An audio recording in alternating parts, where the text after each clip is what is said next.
Hey guys, I'm Dov, and today I'm back with more Total War Warhammer 2 news. Yes, indeed, we're back with the free LC announcement for the Curse of the Vampire Coast. The free content going to be released alongside it is this bad boy right here, Lokir Fellheart, legendary lord for the Dark Elves.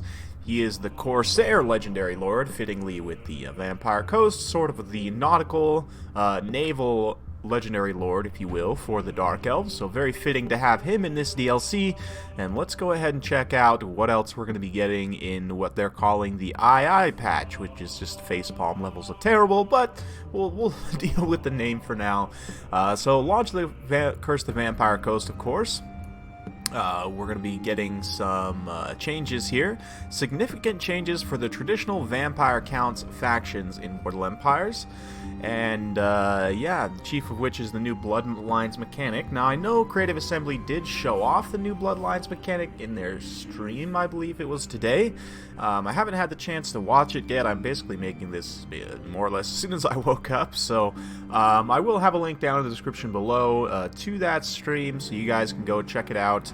From what I understand, I looked at a couple pictures real quick. I didn't actually watch the full stream, but from what I understand, it seems like you're going to be getting the ability to recruit special lords from each of the bloodlines. So you've got, you know, your Blood Dragon, you've got your Neckarch, you've got your Strigoi, and your...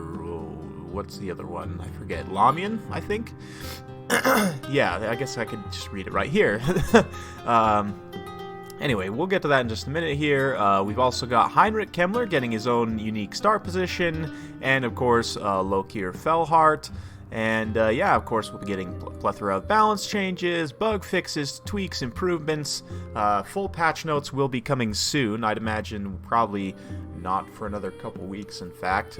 Probably not at least until the Everchosen Invitational, which, by the way, for those of you asking why I wasn't invited to the Everchosen Invitational, I have no idea. If you guys want to bother Turin about it, feel free. I mean, I've been super busy with work lately, so even if he had invited me, I don't know that I would have been able to accept the invitation, but I haven't been told why I wasn't invited, you know, so maybe if enough of you guys go bother Turin about it, I might actually get invited to the next one. So, anyway, moving on, Vampire Counts Bloodlines, so the landlubber vampires are getting access to 5 ancient vampire bloodlines, the Lamians, Von Karsteins, Blood Dragons, Neckarchs, and the Strigoi. So, each of these 3 archlords, they're not quite legendary lords, but they're like almost legendary lords, that may be awoken from each bloodline, with each awakening of a new wave of powerful faction-wide bonuses. Okay, so it looks like they will give you some faction-wide bonuses as well.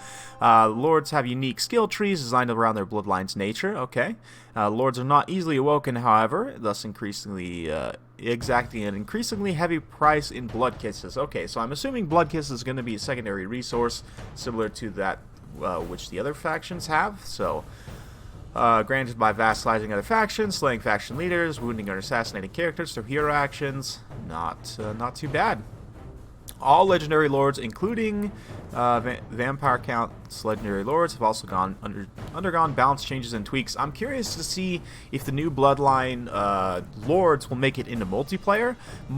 Vampire Counts already have more lord selections than any other faction in multiplayer, so I feel like adding 5 new, potentially extremely powerful lords will just make them even more hard to deal with, and it will also be extremely confusing for new players to have like literally 20 lord choices to choose from. So we'll see if these guys make it into multiplayer. You know, I would love to see them in, on the one hand. On the other hand, I think that the Vampire Counts, that's going to be happening a lot, isn't it?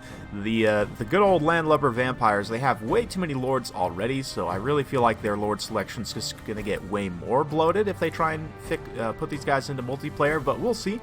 Heinrich Kemmler, of course, getting his own unique start position. He commands the Barrow Legion from Blackstone Post, the new province capital of the Northern Grey Mountains. bordering Bretonia. Okay, so he's going to start out right next to Bretonia. That will be a very interesting and probably very hard start position. Kemmler also now gains a mount for the first time, Barded Nightmare, so unfortunately they didn't implement flying just as Kemmler is, but they did give him access to a Barded Nightmare, and his army is now immune to attrition caused by untainted territory. So he normally vampire counts if it's not, vampire corrupted, they will take attrition. However, he will not, so kind of makes him more of the wanderer type that he was meant to be. He can run around the world doing different things without worrying too much about taking that attrition. So I really like that change for Heinrich Kemmler. He's one of my favorite characters in multiplayer, and so it's nice to see them giving him a bit of love in campaign. And of course, unique start position, different starting for Heinrich. It'll be quite different from starting out in Sylvania like all the other lords do. I mean, obviously, yes, you technically have two start positions there, but they're both in Sylvania, so it's not really two start positions. But anyway, free LC now, Lokir Fellheart. So he's the Druki Sea Scourge. He is the Corsair legendary lord, if you will. He begins play with the ownership of the island of Chupayal, just at the south of the Star Tower of the Archmage tech list, so he's going to be right in tech list face at the beginning. He does not need to perform rites to raise black arcs, so he can just recruit one for each major port settlement, ultimately amassing a fleet of them with which to terrorize the Lustrine coastline and beyond. In addition, his armies can enjoy 50% upkeep cost reduction for any Black Ark Corsairs. They can also get buffs for Corsairs and Charybdises.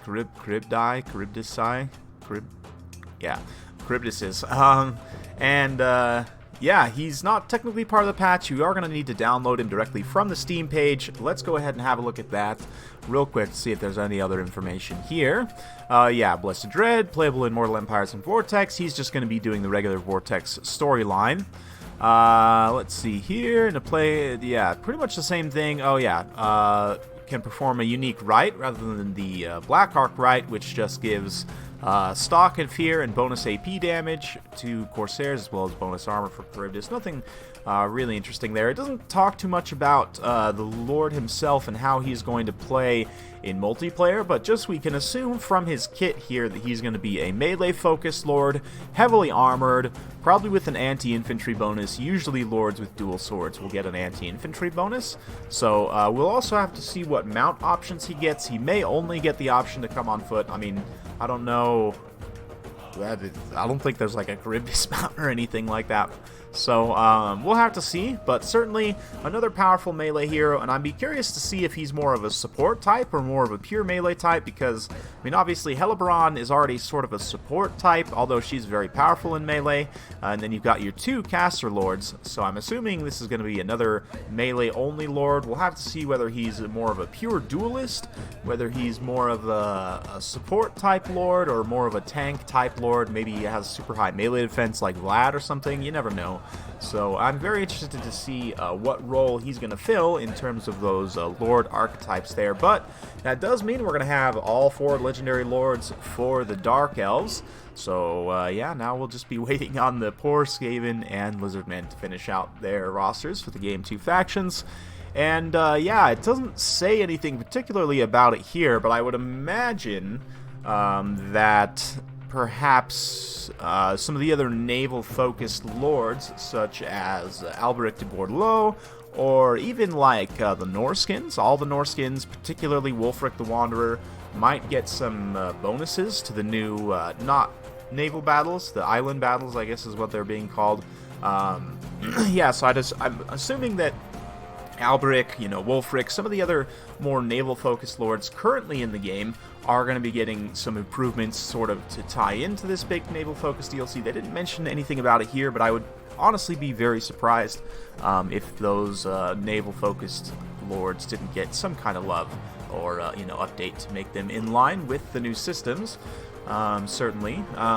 It's going to be interesting. You'll have a lot more threats at sea, and, you won't just be able to kind of ignore the coastline as kind of a safe barrier, because assuming that Lokir Fellheart and all the Vampire Coast factions are going to be very aggressive in the campaign. Like, let's say you're playing Bretonnia in Mortal Empires, you can't just ignore the sea now, because suddenly Dark Elves or Vampire Coast may show up, you know, on your seaboard and start raiding you or start sacking your settlements. It should potentially provide a lot more interest in the campaign as far as ocean going goes, and of course not having to auto-resolve on the sea makes it much less risky for you to put your armies out to sea to go hunt down treasure, you know, move to different continents, whatever. So yeah, should be very interesting. Hope you guys enjoyed watching this quick news update. Let me know your thoughts in the comments down below. How do you feel about Lokir Fellheart? Currently, I am a big fan. I really like this mask in particular. I think his aesthetics are just awesome, especially with the naval-focused DLC. It's very fitting, but let me know your guys' thoughts in the comments down below. Hope you guys enjoyed watching. If you do like this sort of content, be sure to like, subscribe, hit that bell notification button, so every time I upload a new video, you'll be notified. Thanks again for watching. We'll see you next time.